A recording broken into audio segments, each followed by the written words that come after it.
Primeiramente, eu quero agradecer a Deus pelo privilégio de poder pregar a sua palavra, porque para mim, irmãos, não é mérito, mas é privilégio poder ser usada como instrumento de Deus para proclamar a sua vontade, para proclamar as virtudes daquele que nos chamou das trevas para a sua maravilhosa luz. Eu gostaria de pregar uma mensagem temática. Nós sabemos que existem vários tipos de sermões.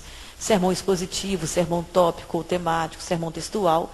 E eu quero pregar um sermão temático. E o tema da mensagem é o perigo de estarmos na janela.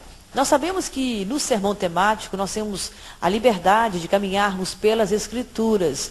A própria palavra já define temático, ou seja, tema, qual o tema do sermão. Então, o tema do sermão hoje é o perigo de estarmos na janela. Essa mensagem Deus me deu, Deus ministrou no meu coração uma certa ocasião, quando eu estava lendo essa passagem no livro de Atos, capítulo 20, versículo 7 ao versículo 12. Enquanto eu meditava nesta história, Deus ministrou no meu coração este tema, o perigo de estarmos na janela. Atos capítulo 20, versículo 7 ao 12. No primeiro dia da semana, estando nós com o fim de partir o pão, Paulo, que devia seguir viagem no dia imediato, exortava-os e prolongou o discurso até a meia-noite. Havia muitas lâmpadas no cenáculo onde estávamos reunidos. Um jovem chamado Eutico, que estava sentado numa janela, adormecendo profundamente durante o prolongado discurso de Paulo, vencido pelo sono, caiu do terceiro andar abaixo e foi levantado morto. Descendo, porém, Paulo inclinou-se sobre ele e, abraçando-o, disse: Não vos perturbeis, porque a vida nele está. Subindo de novo, partiu o pão e comeu, e ainda lhes falou largamente, até ao romper da alva, e assim partiu. Então conduziram vivo o rapaz e sentiram-se grandemente confortados. Glória a Deus por isso. Queridos, nós sabemos que o apóstolo Paulo, antes da sua conversão, ele se chamava Saulo. Saulo era fariseu, nasceu em Tarso, por isso que é chamado Saulo de Tarso, na Cilícia, cidade localizada na Ásia Menor, que hoje é a Turquia. Saulo era da tribo de Benjamim, ele falava fluentemente o grego, o hebraico, o aramaico.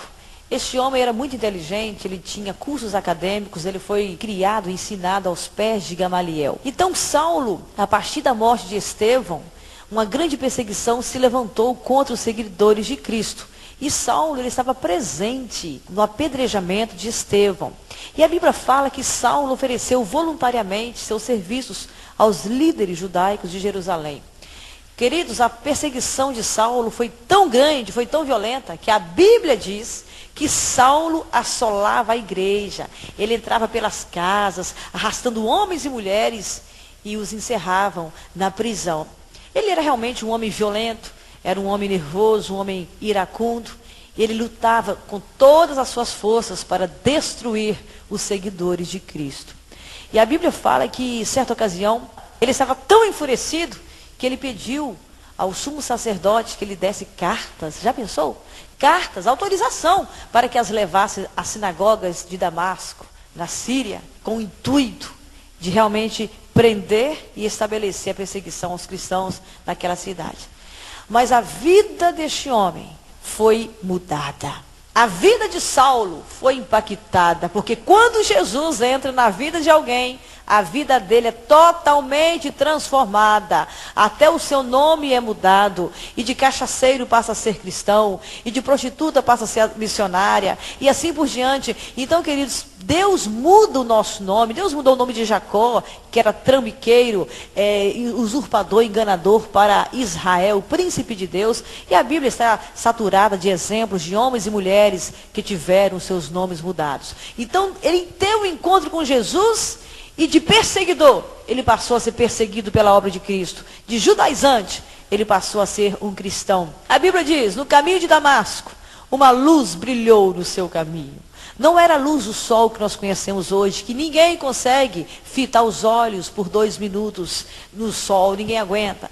Era Jesus Cristo, o sol da justiça. A luz de Cristo brilhou sobre a vida de Saulo. E Jesus perguntou para ele: Saulo, Saulo, por que tu me persegues? Queridos, interessante que Jesus não disse: Saulo, por que tu persegues a minha igreja? Sabe por quê? Aqui eu vejo algo interessante. Quando alguém persegue você que é lavado e redimido no sangue de Cristo, ele está perseguindo o próprio Cristo, porque nós somos a menina dos olhos de Deus. Então, queridos, a Bíblia fala que naquele encontro, Jesus disse para ele: Saulo, Saulo, dure para ti levantar-se contra a minha obra, contra os meus eleitos. Irmãos, Saulo foi impactado pela presença de Cristo. E ele realmente teve um novo nascimento, a sua vida foi mudada e o seu nome foi também mudado para Paulo. Louvado seja Deus que ele mudou a vida de muitas pessoas na antiguidade, desde os primórdios. Ele continua mudando a nossa vida e nesta manhã Deus quer mudar também a sua vida. Você que está nos ouvindo através da rádio 650M, sabe que Deus tem uma mensagem poderosa para você, porque você é importante para Deus, você realmente é uma criação, é um ato proposital e consciente de Deus. Vamos ao texto. Veja bem, eu quero dizer para vocês que era no primeiro dia da semana, ou seja, no domingo. Eles estavam ali reunidos com o fim de partir o pão, ou seja, com o fim de realizar a ceia do Senhor, a Santa Ceia. Era momento de coinonia, momento de comunhão, momento de alegria. E a Bíblia fala que Paulo estava pregando uma mensagem impactante. Irmãos, a mensagem de Paulo não consistia em apenas palavras de sabedoria humana ou uma bela oratória, mas a sua mensagem realmente consistia na demonstração do poder de Deus. E a mensagem do apóstolo Paulo sempre era cristocêntrica, ou seja, ele sempre falava da morte, do sepultamento, da ressurreição e do retorno de Cristo. Ele sempre frisava muito bem a graça inaudita, a fé em Cristo Jesus. Era uma mensagem poderosa. Eu não sei qual era o sermão exatamente, detalhadamente, que Paulo estava falando aqui. Eu só sei de uma coisa, que enquanto todos estavam ali ouvindo aquela palavra poderosa, estava um jovem sentado numa janela. Gente, o que aquele jovem estava fazendo na janela? Vamos analisar a realidade. Nós sabemos que janela não serve para ninguém sentar, não servia. Janela era para abrir, para iluminar a casa, para ventilação. E hoje a mesma coisa. Ninguém senta na janela. É fora do normal uma pessoa ficar sentada na janela. Geralmente a gente senta na cadeira, senta nos bancos, entra pela porta. O que levou aquele moço a ficar sentado na janela? Pare e pense. Será que ele chegou atrasado para a reunião? Será que ele estava ali para observar? Eu não sei. Eu não sei o que aquele rapaz foi fazer ali. A verdade é que ele ficou na janela. Acredito que ele estava voando, viu? Estava no mundo da lua. Por quê? Porque se ele estivesse prestando atenção no discurso de Paulo, irmãos, porque era uma mensagem poderosa. Quando Paulo abria a boca, as pessoas eram curadas, as pessoas eram transformadas, o poder de Deus era uma coisa maravilhosa, intensa. O Espírito Santo agia, curando, salvando, libertando. Aquele jovem estava na janela, enquanto o povo estava ouvindo a palavra de Deus, sendo alimentado, dando glória a Deus, aleluia, o jovem estava adormecendo. Provavelmente estava pensando no trabalho, provavelmente estava pensando na namorada, provavelmente, eu não sei se fumou maconha o dia inteiro e não estava aguentando mais, ou se ficou no part-time, no full-time o dia inteiro e sentou na janela e estava cansado. Eu não sei, eu só sei que o rapaz não estava interessado na mensagem. Já reparou que até hoje, quando a gente está pregando, as pessoas, quando estão interessadas em ouvir a palavra de Deus, elas ficam vibrando, participam junto com a gente. Mas tem pessoas que dormem. Graças a Deus, aqui na Nova Inglaterra não acontece muito isso não. Mas existem pessoas que vão para a igreja para dormir. Oi, gente, pelo amor de Deus. Na casa de Deus não é lugar de dormir, não.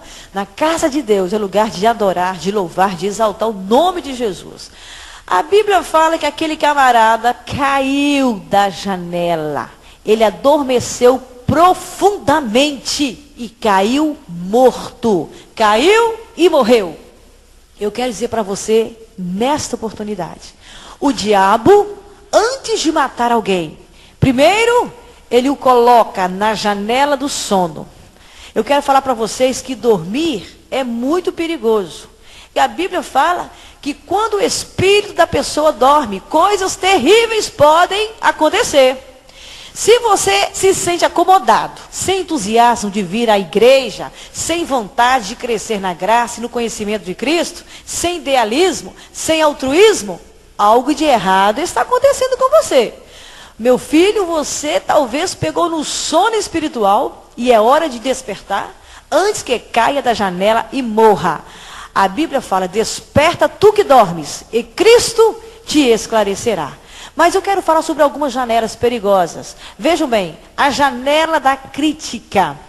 A Bíblia fala em 2 Samuel, capítulo 6, versículo 16, 20 e 23. Deixa eu abrir aqui. Temos aqui uma passagem muito interessante. A Bíblia fala que a arca do concerto, a arca da aliança, ela havia sido roubada há 20 anos pelos filisteus. Então Davi, ele realmente quis trazer a arca de volta para a casa de Deus. Ele preparou uma grande festa, não era uma festa familiar apenas, não era uma festa de igreja, uma festa de bairro, era uma festa nacional. Israel agora, Jerusalém, estava se preparando para receber a arca do concerto. Que maravilha, a arca representava a presença de Deus, representava o Shekinah de Deus. Enfim, a arca representava a presença gloriosa de Deus. Irmãos, vejam bem, a Bíblia fala que eles, após muito tempo, esperando aquele momento, aquela festa, era uma festa nacional, ajuntaram-se todos os escolhidos de Israel em número de 30.000. A Bíblia fala que eles estavam com os seus instrumentos para tocar, esperando a arca ali, com toda alegria, todo mundo se alegrando perante o Senhor, com toda sorte de instrumentos, sabe, com harpas, com saltérios, com tamborins, com pandeiros e com símbolos. E quando a arca estava entrando em Jerusalém, após 20 anos, Jerusalém ficou sem a presença de Deus, sem a glória de Deus, sem o Shekinah de Deus. E naquele momento tão especial, naquele dia tão especial, em que a arca começou a ser introduzida em Jerusalém, a Bíblia fala, irmãos, que a alegria do povo era tão grande, tão forte, que o rei Davi não aguentou. O rei Davi, ao ver a arca do Senhor entrar na cidade, a Bíblia fala que Davi pulou e saltou e começou a ficar no meio do povo, se alegrando, sabe, tendo prazer de ver a presença de Deus, a arca do concerto, sendo introduzido novamente na cidade santa, Jerusalém. A Bíblia fala que enquanto o povo se alegrava, enquanto o rei pulava e saltava, enquanto o povo louvava, enquanto o povo adorava, enquanto o povo cantava e tocava,